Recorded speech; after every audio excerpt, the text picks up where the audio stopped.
How's it going, ladies and gentlemen? My name is Spencer, and welcome back to Advice, the show without a name. Money. Who doesn't like it? Having racks on racks can open doors to and bring in shiny new opportunities with a bunch of people you probably have never thought even existed. But does it change you?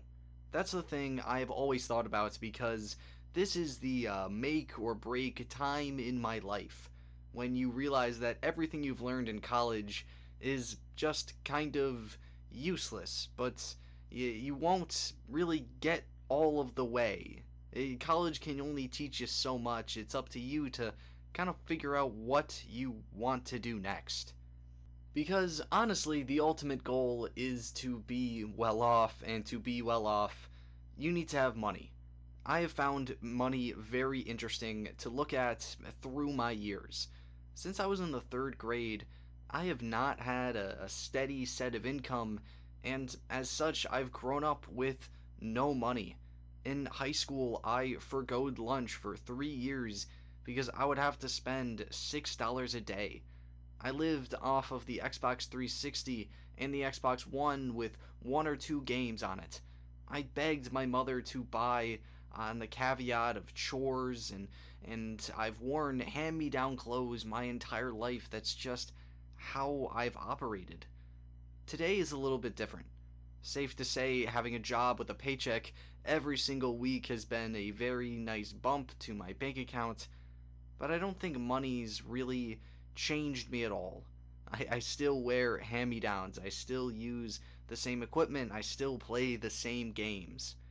Even though I have it, I'm scared to lose it because I'm still there mentally. I'm still that high school student sitting in the library eating a granola bar after telling my mom I took money out of her purse when I didn't.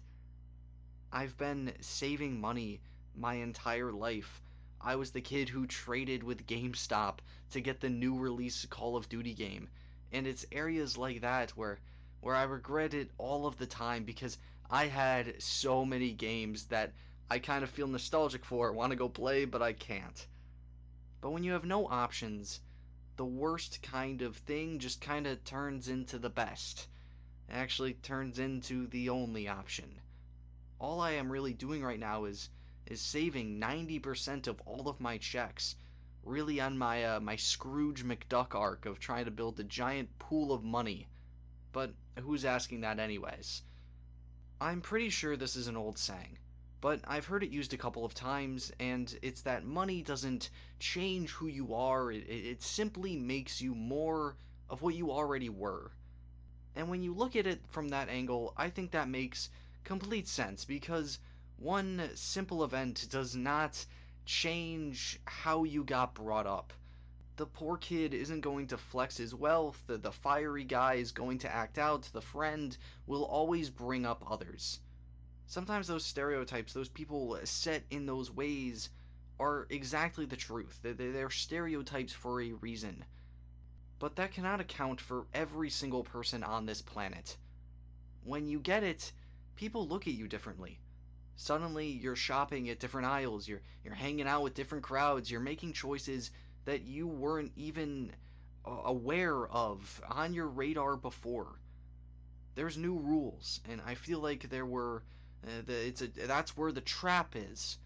You're going to be pulled in 10 trillion different directions, and when you start trying to appease every single person, you're going to end up appealing to nobody. This happens all of the time in society in something like the gaming space. When developers try to appease everybody, that they end up appeasing no one. But people aren't just going to automatically buy your game like you're an awful company, like Call of Duty. You may lose people, and nobody likes that. I certainly don't. I've said this on the show before, but you can't let go of who you are and where you've come from, because those people brought you up. Leaving them behind is one of the biggest betrayals you could ever do. At the end of the day, it's about how you use it. Don't give up on who you are just because you have the opportunity people would kill you for. You can choose to keep it real.